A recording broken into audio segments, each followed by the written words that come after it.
여호와여, 왕이 주의 힘으로 말미암아 기뻐하며 주의 구원으로 말미암아 크게 즐거워하리이다. 그의 마음의 소원을 들어주셨으며 그의 입술의 요구를 거절하지 아니하셨나이다. 주의 아름다운 복으로 그를 영접하시고 순금관을 그의 머리에 씌우셨나이다. 그가 생명을 구하매 주께서 그에게 주셨으니 곧 영원한 장수로소이다. 주의 구원이 그의 영광을 크게 하시고 존귀와 위엄을 그에게 입히시나이다. 그가 영원토록 지극한 복을 받게 하시며 주 앞에서 기쁘고 즐겁게 하시나이다.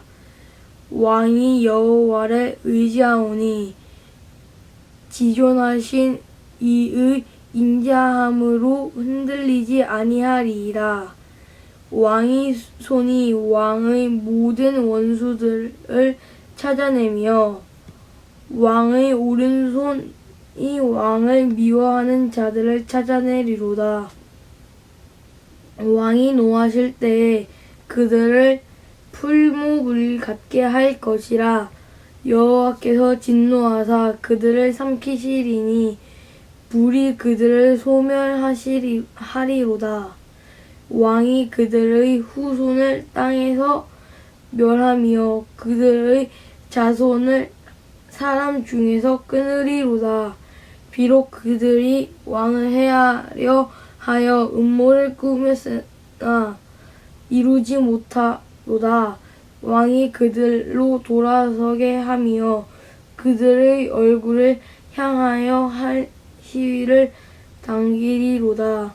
여호와여, 주의 능력으로 높임을 받으소서. 우리가 주의 권능을 노래하고 찬송하게 하소서. 아멘.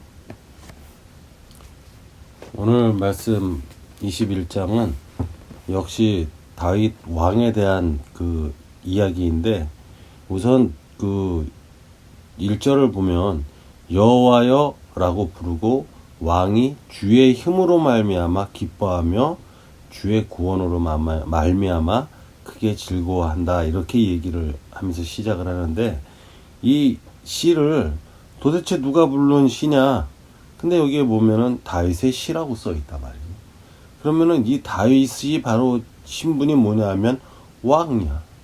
왕인 사람이 여호와여 내가 라고 얘기하지 않고 왕이 주의 힘으로 인하여서 기뻐하고 주의 구원으로 말미암아서 크게 즐거워하리다, 이렇게 얘기를 하면서 나의 입장에서 얘기를 하는 게 아니라 마치 영화를 보고 있으면서 그 주인공이 자기 자신이 나타난 그 사람으로 보는 게 아니라 그 왕은 왕으로서 바라보면서 하나님의 백성을 다스리는 왕은 하나님으로부터 힘이 나온다, 이런 인식을 가지고 있다라는 것을 보여주고 있는 1절의 이야기가 됩니다.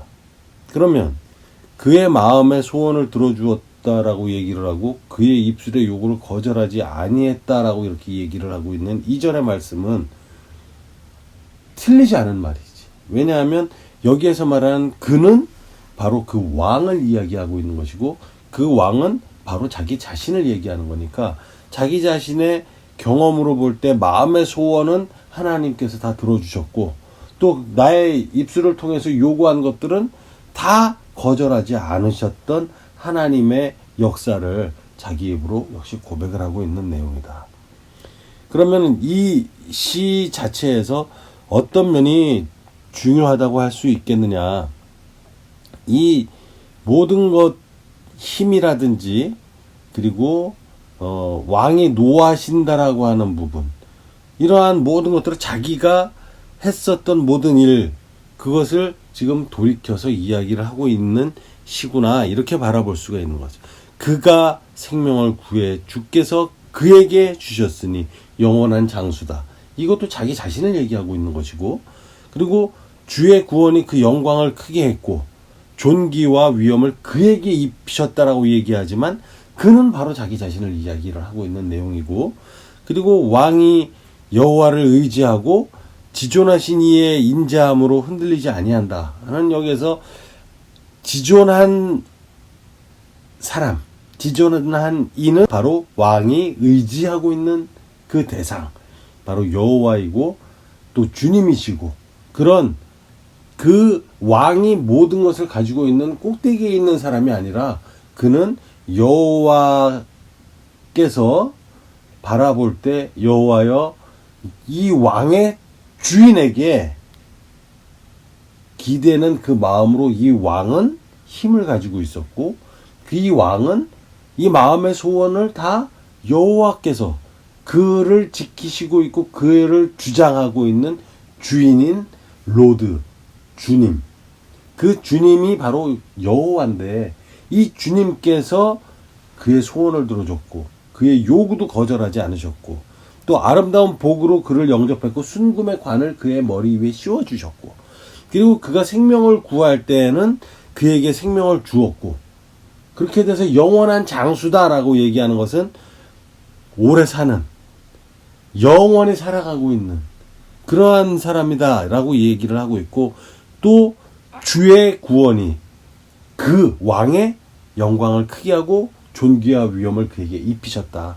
여기에서 결과적으로 마지막 절인 13절까지 쭉 내려오면서 13절에서 마무리를 어떻게 하냐면, 여호와여 주의 능력으로 높임을 받으소서, 우리가 주의 권능을 노래하고 찬송을 하게 하소서, 이렇게 이야기를 하고 있어요.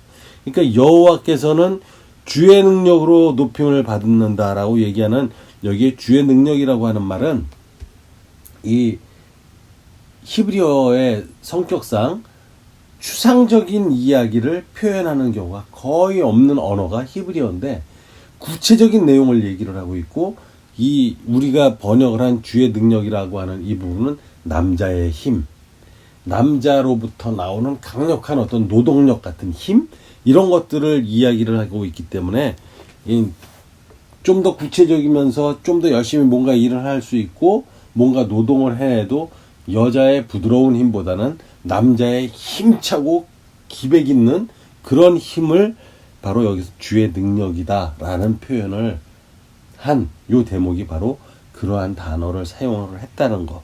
그거를 놓고 볼 때 우리는 결과적으로 모든 일은 왕을 세우신 그 지존하신 주인의 힘에 의해서, 그의 남자다운 힘, 능동적인 힘, 그 강력한 힘을 통해서 마음의 소원을 들어줬고, 그리고 영광이 크게 됐고, 근데 그 영광이 바로 그 왕에게도 영광이 되게 해주셨다. 여호와 또는 이 모든 만물의 주인이신 주님, 그분만이 영광을 받은 것이 아니라 그분의 주신 힘으로 말미암아 그가 세운 왕이 역시 기뻐하는 일이 됐고 힘을 받아냈다. 그렇다면 우리는 어떤 것을 이 하나님께 요구할 수 있을까라고 생각을 해본다면, 왕이 노할 때 풀무 같게 할 것이라 여호와께서 진노하사 그들을 삼키리니 불이 그들을 소멸하려다. 이 이야기는 뭐냐? 바로 이 하나님께서 세워주신 왕이고 그의 머리에 왕관을 씌우신 사람. 바꿔서 현대적으로 말을 하면 하나님께서 구원하시기로 약속하신 공평하신 하나님의 뜻을 자기의 자유로운 마음으로 받아들인 사람이 자기의 자유로운 결정으로 하나님께 충성하는 삶을 살아가면, 그를 대적해서 싸우는 자에게는 이 바로 하나님께서 그 힘을 그에게 더 해주시면서 승리로 그의 삶을 이끌어내 주신다. 이런 부분을 경험을 한 것을 지금 이야기를 하고 있는 겁니다. 그렇기 때문에 우리들은 왕이 자기의 대적들이 돌아서게 했고 그들의 얼굴을 향해서 활시위를 당긴다라고 하는 것은 승리를 할 수 있는 강력한 힘을 갖게 되었다. 이렇게 이야기를 하고 있는 것이고, 그 모든 것들, 그리고 여호와의 진노는 바로 이 하나님께서 세운, 여호와께서 세운 그 사람을 힘들게 하고 공격하고 그를 멸하려고 하는 자들에게, 그들의 대적에게, 예수 그리스도를 왕으로 삼고 있는 현대의 우리 크리스찬들에게 대적하고 있는 악의 무리, 우리가 생각할 때 하나님을 배척하고 그리고 하나님을 옳게 설명했음에도 불구하고 대립하려고 하는 세력들, 그리고 오히려 이 하나님이라고 하는 존재를 이용해서 하나님께 영광을 돌리지 않고 자기가 영광을 가로채버린 이러한 인간들을 향해서 하나님께서 하실 수 있는 건 풀무불같이 할 것이라. 무엇이? 왕의 노여움이. 그러면 이 풀무불은 워낙에 강한 불이기 때문에 모든 것을 녹여버리고 형태도 없게 해버리고 하는 강력한 힘도 있지만, 어떠한 힘도 가지고 있냐면 모든 불순물을 태워버리고 오직 순수한 기본 재료만이 남게 해주는 그러한 힘도 동시에 가지고 있는 거예요. 그러니까 여기에서 하나님께서 우리에게 풀무불을 가하실 땐 우리를 순수하게 만들려고 하시는 것이고, 우리들에게 대적하는 자들에게 풀무불을 가하실 땐 그들의 형체조차도 없이 다 멸해버리시는 그러한 의도를 가지고 있는 것이다. 그런 것을 우리가 표현한 것이다 라고 생각을 할 수 있으며, 우리들이 하나님을 믿는다는 자체는 나 자신을 위해서 믿는 것이 아니라 하나님 존재에게 우리들 스스로의 모든 영광과 우리가 받을 상급과 모든 권리가 하나님께 있음을 고백하는 것으로서, 냉정하게 바라보면 우리가 수동적이고 우리들이 자발적으로 움직이는 것보다는 주님의 뜻에 의해서 움직이는 것 같은 좀 수줍은 듯한, 소박한, 그리고 소심한 그러한 모습인 것 같은 모습으로 세상을 살아가게 되는 것이지만, 이것이 하나님을 모르는 다른 사람들에게 피해가 되거나 이러지 아니하고 오히려 그들에게는 우리들이 도움이 되고, 우리들을 통해서 그들이 좀 더 세상을 사는데 편하게 살아가면서 그 편하게 삶을 통해서 하나님을 만날 수 있는 기회를 제공받을 수 있는 그러한 삶을 크리스찬들이 살아가게 하는 것이다. 그래서 조금씩 손해를 보는 것 같은 일들이 많이 있을 수도 있지만, 이 크리스찬들에게 있어서의 그 손해는 자유 가운데 하나다. 크리스찬 스스로가 선택해서 내가 손해볼 수 있는 자유가 있는 것이다. 그리고 그들과 똑같이 모든 몫을 나눠 갖겠다고 평등히 나도 살아야겠다라고 주장하지 않는다. 평등한 것보다는 공평한 것을 더 좋아하는 것이 크리스찬이다.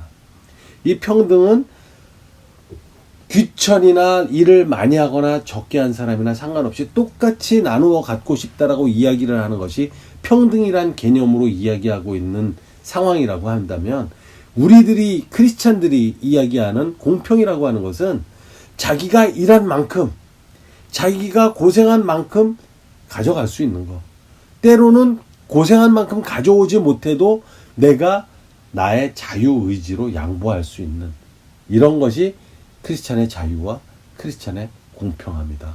그래서 조금은 손해보는 듯한 것을 감수해낼 수 있는 능력을 가지고 있는 사람들이 크리스찬이다.